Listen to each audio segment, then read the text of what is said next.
তায়েফের জমিনের কান্না আল্লাহ তাআলা সহ্য করতে পারে না। যখন আমাদের সন্তানগুলি যখন কান্না করে, আমাদের সন্তানগুলি যখন কান্না করে, তখন আমরা কি করি? মায়া লাগে, মায়া লাগে। তখন তাকে যে বলি তোমাকে এটা কিনে দেবো, এটা কিনে দেবো, তার কষ্টটাকে দূর করার জন্য, তার কষ্টটাকে দূর করার জন্য সন্তানকে দোকানে নিয়ে যায়, এটা কিনে দে, ওইটা কিনে দে, ভালো ভালো যেটা দিলে সে খুশি হবে, তার কান্না বন্ধ হয়ে যাবে, তার কষ্ট দূর হয়ে যাবে। নবীজি সাল্লাল্লাহু আলাইহি সাল্লামকে তায়েফের জমিনে এমন ভাবে রক্তাক্ত করেছে, নবীজি এত কষ্ট পেয়েছে। নবীজি সাল্লাল্লাহু আলাইহি সাল্লামের চাচাও আল্লাহর ডাকে সাড়া দিয়ে চলে গেল, বিবি খাদিজা আল্লাহর ডাকে সাড়া দিয়ে চলে গেল। দুঃখ ভাগ করার মতো, ভাগাভাগি করার কেউ ছিল না। নবীজি সাল্লাল্লাহু আলাইহি সাল্লামের দুঃখ কষ্টগুলি বলার মতো কেউ ছিল না, একটু সান্ত্বনা দেওয়ার মতো কেউ ছিল না। আল্লাহ তাআলা সহ্য করতে পারে নাই। আল্লাহ তাআলা ফেরেশতাদেরকে পাঠিয়ে দিয়ে বললেন, যাও আমার হাবিবকে নিয়ে আসো, আমার রাসূলকে আমি খুশি করব, আমি সান্ত্বনা দিব। সুবহানাল্লাহ।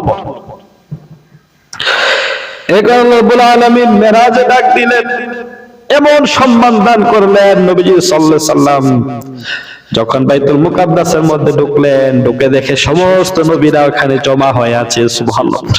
অপেক্ষা করতেছে, দু জাহানের বাদশা আসবে, সরকারে দু আলম আসবে, আমাদের ইমামতি করবে, সমস্ত নবীদের নবী, দু জাহানের বাদশা নবী, আমার নবী, আপনার নবী, নবীজি মুহাম্মদ রাসূলুল্লাহ সাল্লাল্লাহু আলাইহি ওয়াসাল্লাম। সান্ত্বনা দেওয়া শুরু হয়ে গেছে। নবীজি সাল্লাল্লাহু আলাইহি ওয়াসাল্লাম মনটাকে খুশি করে দিলেন। আল্লাহ রাব্বুল আলামিন ওখানে ইমামতি করার পরে যখন ওখান থেকে বের হলেন, বাইতুল মুকাদ্দাস থেকে বের হওয়ার পরে নবীজি সাল্লাল্লাহু আলাইহি সাল্লামের সামনে দুটা পাত্র আনা হলো। একটা পাত্রের মধ্যে দুধ ছিল, আরেকটা পাত্রের মধ্যে মদ ছিল, শরাব ছিল। জিবরাইল আলাইহিস সালাম বললেন, ওগো আল্লাহর হাবিব, আপনার জন্য এগুলো আনা হয়েছে, আপনি কোনটা গ্রহণ করবেন করেন, আপনার ইচ্ছা অনুযায়ী আপনি গ্রহণ করেন। নবীজি সাল্লাল্লাহু আলাইহি সাল্লাম ওই মদটাকে পছন্দ করলেন না। নবীজি সাল্লাল্লাহু আলাইহি সাল্লাম দুধ পছন্দ করলেন, ওই দুধটাকে গ্রহণ করলেন, ওই দুধটা নবীজি সাল্লাম খেলেন। আল্লাহু আকবার।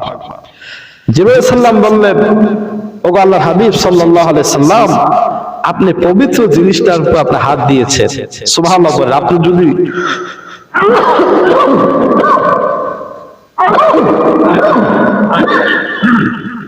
ওগো আল্লাহর হাবিব, আপনি যদি দুধটা না খেয়ে যদি শরাবটা যদি খেতেন, তাহলে আপনার উম্মতের মধ্যে দ্বন্দ্ব লেগে থাকতো,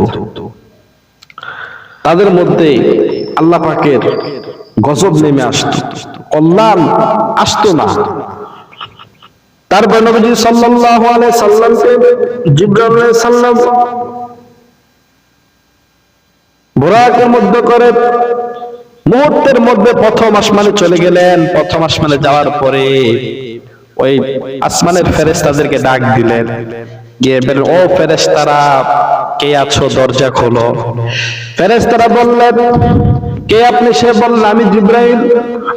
তারপরে বললেন, আপনার সাথে কে? তিনি বললেন, তিনি হলেন দু জাহানের বাদশা নবীজি মুহাম্মদ রাসূলুল্লাহ সাল্লাল্লাহু আলাইহি সাল্লাম। তখন ফেরেশতারা বললেন, ওনার যাত্রা কি শুরু হয়েছে?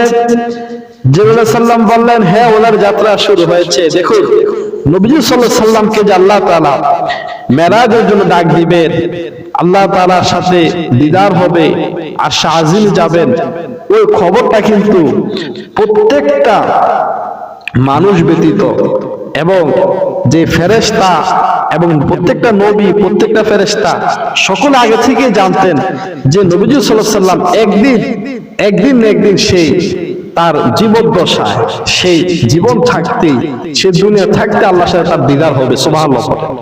সবাই জানতেন। এই কারণে প্রত্যেকটা আসমানের ফেরেশতারা জিজ্ঞাসা করেছেন যে ওনার যাত্রা কি শুরু হয়েছে, মানে উনি যে একটা যাত্রা যে উনি করবে, এটা আগে থেকে সবাই জানতো। আল্লাহু আকবার। তারপরে ফেরেশতারা বললেন, ঠিক আছে, তোমরা আসো। দরজা খুলে দেওয়া হলো এবং মারহাবা মারহাবা, মুবারক হোক। নবীজি সাল্লাল্লাহু আলাইহি সাল্লামকে মারহাবা বললেন এবং কল্যাণের জন্য দোয়া করতে থাকলেন। নবীজি সাল্লাল্লাহু আলাইহি সাল্লামের প্রথম আসমান উঠে দেখলেন সাইয়েদানা বাবা আদম আলাইহিস সালাম ওখানে বসে আছেন। সুবহানাল্লাহ। সাইয়েদনা আদম আলাইহিস সালামকে দেখলেন। আদম আলাইহিস সালাম নবীজি সাল্লাল্লাহু আলাইহি সাল্লামকে দেখে কলিজাটা বড় হয়ে গেল। আদম আলাইহিস সালাম সাইয়েদনা মুহাম্মদ সাল্লাল্লাহু আলাইহি সাল্লামকে নবীজিকে দেখে ওনাকে সালাম করলেন এবং ওনার জন্য বরকতের দোয়া করলেন, ওনাকে মারহাবা বললেন এবং কল্যাণের জন্য দোয়া করলেন। সুবহানাল্লাহ। নবীজি সাল্লাল্লাহু আলাইহি সাল্লাম বললেন, আমি যখন প্রথম আসমানে গেলাম, আমি গিয়ে দেখলাম সাইয়েদনা আদম আলাইহিস সালাম ডান দিকে তাকিয়ে একটা মুচকি হাসি দেয়, সুন্দর করে একটা হাসি দেয়, এবং বাম দিকে তাকিয়ে আদম আলাইহিস সালাম কান্না করে। আদম আলাইহিস সালাম কান্না করেন বাম দিকে তাকিয়ে। নবী সাল্লাল্লাহু আলাইহি সাল্লাম বলেন, জিবরাইল, ও ভাই জিবরাইল, আমাদের পিতা, আমার পিতা আদম আলাইহিস সালাম ডান দিকে তাকিয়ে হাসে আর বাম দিকে তাকিয়ে কান্না করে কেন? জিবরাইল আলাইহিস সালাম বললেন, ও আল্লাহর হাবিব, তিনি হলেন সমস্ত মানুষের পিতা। দুনিয়ার মধ্যে কিয়ামত পর্যন্ত যত মানুষ আসবে, আপনারও পিতা এবং সমস্ত মানুষের পিতা হলো হযরত আদম আলাইহিস সালাম।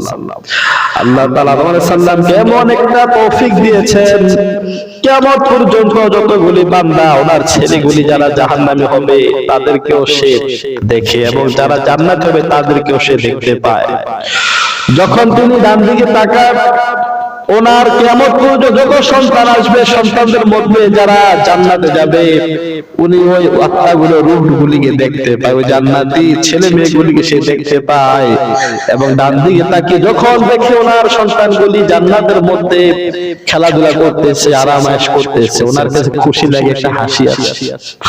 আর যখন বাম দিকে তাকায়, ওনার সন্তানগুলি দুনিয়ার মধ্যে কাফের, মুশরিক, ইহুদি, খ্রিস্টান, হিন্দু, বৌদ্ধ যত মানুষ রয়েছে, সমস্ত মানুষগুলো কিন্তু সাইয়েদনা বাবা আদম আলাইহিস সালামের সন্তান। আমাদের সকলের একজন আদি পিতা তিনি হলেন সাইয়েদনা আদম আলাইহিস সালাম। সাইয়েদনা আদম আলাইহিস সালাম যখন বাম দিকে তাকায়, তাকিয়ে দেখে ওনাদের সন্তানগুলি জান্নাতে যাবে, কাল কিয়ামতের ময়দানে জাহান্নামী হয়ে যাবে। এবং যারা কবরের মধ্যে, যাদের কবরে জাহান্নামের আগুন জ্বলে, আদম আলাইহিস সালাম বাম দিকে তাকালে ওইগুলি দেখতে পায়। এই কারণে সাইয়েদনা বাবা আদম আলাইহিস সালাম বাম দিকে তাকিয়ে কান্না করে। তারপর নবী সাল্লাল্লাহু আলাইহি সাল্লামকে দ্বিতীয় আসমানে নেওয়া হলো। এবারে ফেরেশতা প্রশ্ন করলো, তখন প্রশ্ন করার পরে আর পূর্বের ন্যায় জবাবগুলি দেওয়া হলো। তখন ওই দরজা খুলে দেওয়া হলো। ওইখানে গিয়ে নবী সাল্লাল্লাহু আলাইহি সাল্লাম দুইজন নবীর সাথে দেখা করলেন। একজন হলো হযরত ইয়াহইয়া আলাইহিস সালাম, আরেকজন হলো সাইয়েদনা হযরত ঈসা আলাইহিস সালাম। সুবহানাল্লাহ। হযরত ঈসা আলাইহিস সালাম এবং হযরত ইয়াহইয়া আলাইহিস সালাম তারা দুইজন খালাতো ভাই ছিলেন। এই দুজন সাথে আল্লাহ রাসূল দেখা করলেন এবং দুজন নবী আল্লাহ রাসূলের জন্য দোয়া করলেন, মারহাবা বললেন, দোয়া করলেন এবং বরকতের জন্য দোয়া করে দিলেন, কল্যাণের জন্য দোয়া করে দিলেন। সুবহানাল্লাহ। এইভাবে নবী সাল্লাল্লাহু আলাইহি ওয়াসাল্লাম তৃতীয় আসমানে গেলেন। তৃতীয় আসমানে যাওয়ার পরে নবী সাল্লাল্লাহু আলাইহি সাল্লামের সাথে দেখা হয়ে গেল হযরত সাইয়েদনা ইউসুফ আলাইহিস সালামের সাথে। ইউসুফ আলাইহিস সালাম আল্লাহ এত সৌন্দর্য দান করেছেন। নবী সাল্লাল্লাহু আলাইহি সাল্লাম বললেন, ও দুনিয়ার মানুষ ও আমার সাহাবীরা, দুনিয়ার অর্ধেক সৌন্দর্য আল্লাহ তাআলা ইউসুফকে দান করেছেন। সুবহানাল্লাহ। অর্ধেক সৌন্দর্য, আর অর্ধেক দিয়েছে সমস্ত মানুষকে আল্লাহ তাআলা যে সৌন্দর্য দিয়েছেন, এর অর্ধেক সৌন্দর্য একাই ইউসুফ আলাইহিস সালামকে দান করেছেন। সুবহানাল্লাহ। এত সুন্দর ছিল ইউসুফ আলাইহিস সালাম। ইউসুফ আলাইহিস সালাম সৌন্দর্যের ঘটনা বলতে গেলে অনেক সময় দরকার, ওই সময় এখন নাই, অন্য ইনশাআল্লাহ বলবো। তারপর নবী সাল্লাল্লাহু আলাইহি সাল্লাম গেলেন চতুর্থ আসমানে যাওয়ার পরে সাইয়েদনা হযরত ইদ্রিস আলাইহিস সালামের সাথে দেখা হলেন। তিনি নবীজির জন্য বরকতের জন্য দোয়া করলেন, কল্যাণের জন্য দোয়া করলেন। তারপরে নবীজি সাল্লাল্লাহু আলাইহি সাল্লাম চলে গেলেন পঞ্চম আসমানে। ওখানে যাওয়ার পরে হযরত হারুন আলাইহিস সালামের সাথে দেখা হলো। সাইয়েদনা হারুন আলাইহিস সালাম নবী সাল্লাল্লাহু আলাইহি সাল্লামকে দেখে মারহাবা বললেন এবং বরকত এবং কল্যাণের জন্য দোয়া করে দিলেন। এভাবে নবী সাল্লাল্লাহু আলাইহি সাল্লাম ষষ্ঠ আসমানে চলে গেলেন। ষষ্ঠ আসমানে যাওয়ার পরে সাইয়েদনা হযরত মুসা আলাইহিস সালামের সাথে দেখা হয়ে গেলেন। যে মুসা আলাইহিস সালাম আল্লাহকে দেখার জন্য দুনিয়াতে অনেক দোয়া করেছিলেন, অনেক রিকোয়েস্ট করেছে আল্লাহ তাআলাকে একটু দেখার জন্য। সেই মুসা আলাইহিস সালাম দেখলেন দেখলেন, হায় আমি যে আল্লাহকে দেখার জন্য এত চেষ্টা করেছি, ওই আল্লাহ স্বয়ং আল্লাহর এক বান্দাকে, আল্লাহর হাবিবকে স্বয়ং আল্লাহ তাআলা ডাক দিয়েছেন আরশের নিচে কথা বলার জন্য। এই নবীর দাম কতই না বেশি আল্লাহ তাআলা ভালো জানেন। সুবহানাল্লাহ।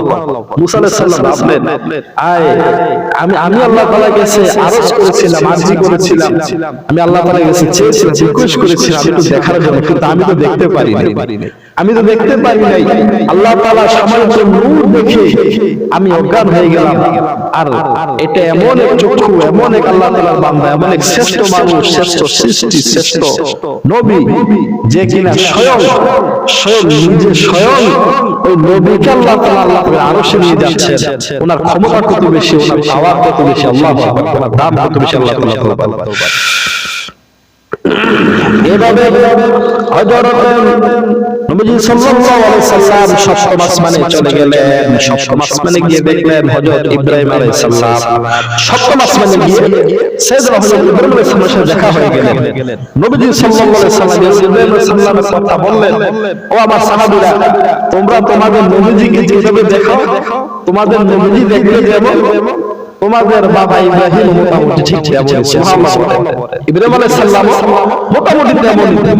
নবী সাল্লাল্লাহু আলাইহি সাল্লামের লম্বা চেহারা, সুরত, শরীর স্বাস্থ্য যেমন, ইব্রাহিম আলাইহিস সালাম মোটামুটি সেম নবী সাল্লাল্লাহু আলাইহি সাল্লামের মত। সুবহানাল্লাহ। এভাবে ইব্রাহিম আলাইহিস সালাম নবী সাল্লাল্লাহু আলাইহি সাল্লামের সাথে দেখা করলেন এবং নবী সাল্লাল্লাহু আলাইহি সাল্লামের বরকতের জন্য, কল্যাণের জন্য দোয়া করে দিলেন। সুবহানাল্লাহ। তারপরে নবী সাল্লাল্লাহু আলাইহি সাল্লামকে নিয়ে যাওয়া হলো। নবী সাল্লাল্লাহু আলাইহি সাল্লাম এখানে বললেন আরেকটা কথা, ইব্রাহিম আলাইহিস সালামকে গিয়ে দেখলেন বাইতুল মামুরের সাথে নবী সাল্লাল্লাহু আলাইহি সাল্লাম হেলান দিয়ে বসে রইলেন। ওইটা এমন একটা জায়গা, যে জায়গার মধ্যে প্রতিদিন 70,000 ফেরেশতারা এখানে আসে। সুবহানাল্লাহ।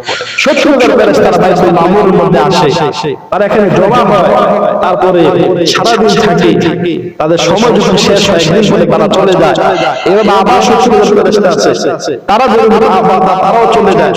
নবী সাল্লাল্লাহু আলাইহি সাল্লাম বলেন, যে ফেরেশতা জীবনে একবার আসে আর দ্বিতীয়বার আসে না। তাহলে দেখেন প্রতিদিন যদি 70,000 ফেরেশতা করে আসে, তাহলে এক বছরে কত ফেরেশতা আসে? এভাবে কিয়ামত পর্যন্ত কত ফেরেশতা এখানে আসবে আর যাবে। আল্লাহু আকবার। আল্লাহ পাকের সৃষ্টি কত বেশি, কত সুন্দর, কি পরিমাণ আল্লাহ পাক ভালো জানেন। আল্লাহু আকবার। তারপর নবী সাল্লাল্লাহু আলাইহি সাল্লামকে নিয়ে যাওয়ার সিদরাতুল মুনতাহার পরে নবী সাল্লাল্লাহু আলাইহি সাল্লামকে স্বয়ং রফরফ নামক আরেকটি বাহনের মাধ্যমে নবী সাল্লাল্লাহু আলাইহি সাল্লামকে আল্লাহ পাক আরশ পর্যন্ত নিয়ে যাওয়া হলো। সুবহানাল্লাহ। আরশে যাওয়ার পরে আল্লাহ রাব্বুল আলামিনের কাছে গিয়ে নবী সাল্লাল্লাহু আলাইহি সাল্লাম বললেন, আত-তাহিয়াতু লিল্লাহি ওয়াস-সালাওয়াতু ওয়াত-তাইয়্যিবাত। নবী সাল্লাল্লাহু আলাইহি সাল্লাম বললেন, সমস্ত প্রশংসা, সমস্ত পবিত্রতা, ও আল্লাহ রাব্বুল আলামিন, সমস্ত পবিত্রতা, সমস্ত আমল এবং সমস্ত প্রশংসা আপনার জন্য। সুবহানাল্লাহ। সমস্ত ইবাদত আপনার জন্য। আল্লাহু আকবার। তারপরে আল্লাহ রাসূল সাল্লাল্লাহু আলাইহি ওয়াসাল্লাম এটা বললেন, আল্লাহ তাআলা স্বয়ং আল্লাহ তাআলা রাসূলকে সালাম দিয়েছেন। সুবহানাল্লাহ। আল্লাহ তাআলা বলেন, আসসালামু আলাইকা আইয়ুহান নাবিয়্যু ওয়া রাহমাতুল্লাহি ওয়া বারাকাতুহু।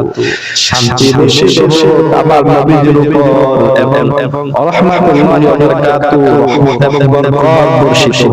সুবহানাল্লাহ। তারপরে নবী সাল্লাল্লাহু আলাইহি ওয়াসাল্লাম যখন আল্লাহ তাআলা দোয়া করেন, সাথে সাথে বললেন, আসসালামু আলাইনা ওয়া আলা ইবাদিল্লাহিস সালিহিন। ও আল্লাহ রাব্বুল আলামিন, এই শান্তি, এই বরকত ওয়া আলা ইবাদিল্লাহিস সালিহিন দুনিয়ার মধ্যে কিয়ামত পর্যন্ত আমার যত উম্মতের মধ্যে যারা সালিহিন থাকবে, যারা আপনার ইবাদত করবে, প্রত্যেকের উপরে শান্তি আল্লাহ বর্ষিত করুন। সুবহানাল্লাহ। দেখুন নবী সাল্লাল্লাহু আলাইহি ওয়াসাল্লাম আল্লাহ আমাকে সামনে গিয়ে উম্মতকে ভুলে দেয়। আল্লাহু আকবার। নবী সাল্লাল্লাহু আলাইহি ওয়াসাল্লাম আল্লাহ পাকের সামনে গিয়ে উম্মতকে ভুলে দেয়, উম্মতকে ভুলে দেয়। আল্লাহু আকবার।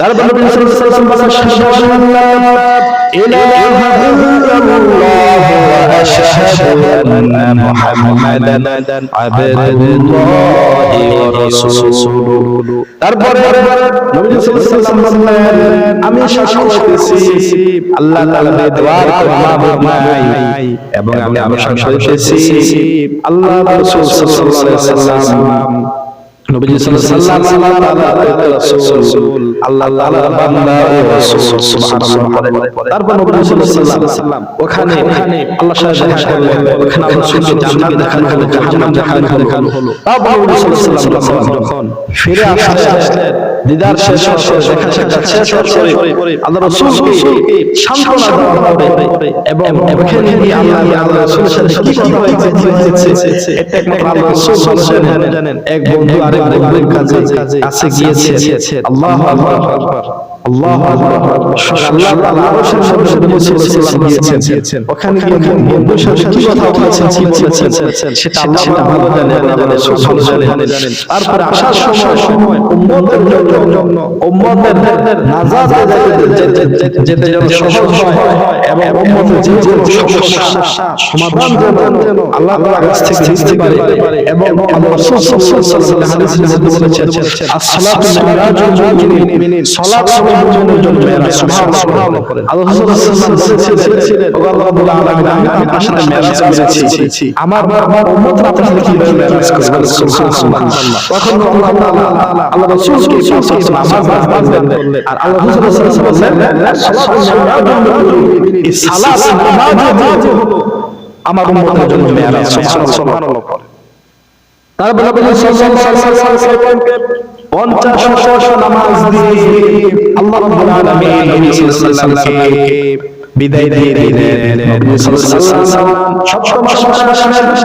তারপর আসার পরে নবী সাল্লাল্লাহু আলাইহি ওয়াসাল্লাম বললেন, ও আমার আমার সন্তান, ও আল্লাহর হাবিব, আপনি আল্লাহ তাআলার কাছ থেকে কি নিয়ে আসলেন? সমস্ত নবীদের অপেক্ষা আছে, কিন্তু আল্লাহ রাসূল সাল্লাল্লাহু আলাইহি ওয়াসাল্লাম আল্লাহর কাছে গিয়েছেন, আল্লাহর কাছ থেকে কি কথা হয়েছে, কি নিয়ে আসছে, আল্লাহ রাসূল কি হাদিয়া দিয়েছেন সেটা জানার জন্য নবী সাল্লাল্লাহু আলাইহি ওয়াসাল্লাম সবাই বললেন, ঠিক আছে, এই আল্লাহ আল্লাহকে অনেক নিয়ামত করেছেন, আল্লাহ তাআলা রহমত দান করুন। এই কথা বলে ইব্রাহিম দিলেন সব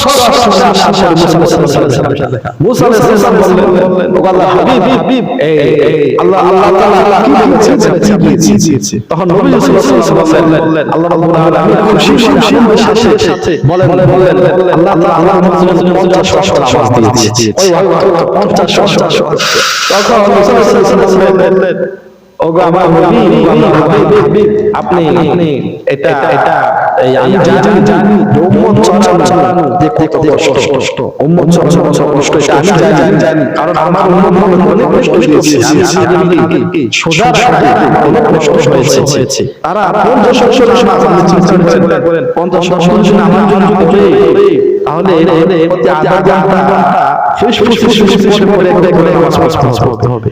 আমরা 5 ঘন্টা 6 ঘন্টা দিতে পারি না, আর আমরা কিভাবে 20 মিনিট করে আমরা যখন তখন বললেন, আসলে সত্য, আমার এত নামাজ পড়বে। তখন গেলেন গিয়ে বললেন, ও আল্লাহর আলামিন, আমার উম্মত এত নামাজ একটু কমাই দিন, আল্লাহ সবকিছু জানেন। তারপরে মুসা আলাইহিস সালাম ওনাকে আবার দুনিয়ায় উনি আবার নবী সাল্লাল্লাহু আলাইহি ওয়াসাল্লাম 5 ওয়াক্ত নামাজ দিলেন। তখন মুসা আলাইহিস সালাম বললেন যে কয় ওয়াক্ত? বললেন যে 5 ওয়াক্ত পাইছে। মুসা আলাইহিস সালাম বললেন, হবে না, আপনি আমার যান। এবার নবী সাল্লাল্লাহু আলাইহি ওয়াসাল্লাম ঠিক আছে, আবার আল্লাহ গেলেন। এবার নবী সাল্লাল্লাহু আলাইহি ওয়াসাল্লাম বলে গিয়েছেন, সুবহানাল্লাহ। তারপর 5 ওয়াক্ত নামাজ আসলেন, কমাইতে মুসা আলাইহিস সালাম বললেন, আবার যান। তখন নবী সাল্লাল্লাহু আলাইহি ওয়াসাল্লাম বললেন, ওগো মুসা আলাইহিস সালাম, এখন আমি যদি কমাই আসি, তাহলে আল্লাহ তাআলা বলে, ঠিক আছে, আপনার উম্মত নামাজ লাগবে না। তখন আমি কি নিয়ে যাব? তখন মুসা আলাইহিস সালাম বললেন, ঠিক আছে, যাওয়া লাগবে। মুসা আলাইহিস সালাম খুব মহব্বত করতেন। মুসা আলাইহিস সালাম আল্লাহ করতেন যে চোখগুলি দিয়ে আল্লাহ নবী লিখেছেন মুসা আলাইহিস সালাম আসলে চোখগুলি দিয়ে তাকিয়ে থাকেন আর বলেন আপনি চোখগুলি দিয়ে আল্লাহকে দেখেছেন, আমি আপনাদের চোখগুলি দেখলে আমি আমার দেখতে। আল্লাহু আকবার। তো নবী সাল্লাল্লাহু আলাইহি ওয়াসাল্লাম ওই রাতে মেরাজ হয় নাই। নবী সাল্লাল্লাহু আলাইহি ওয়াসাল্লাম সুবহানাল্লাহ প্রথমে দিদার দিয়েছে, তারপরে আসলে নামাজ নিয়ে তারপরে গেলে তাহলে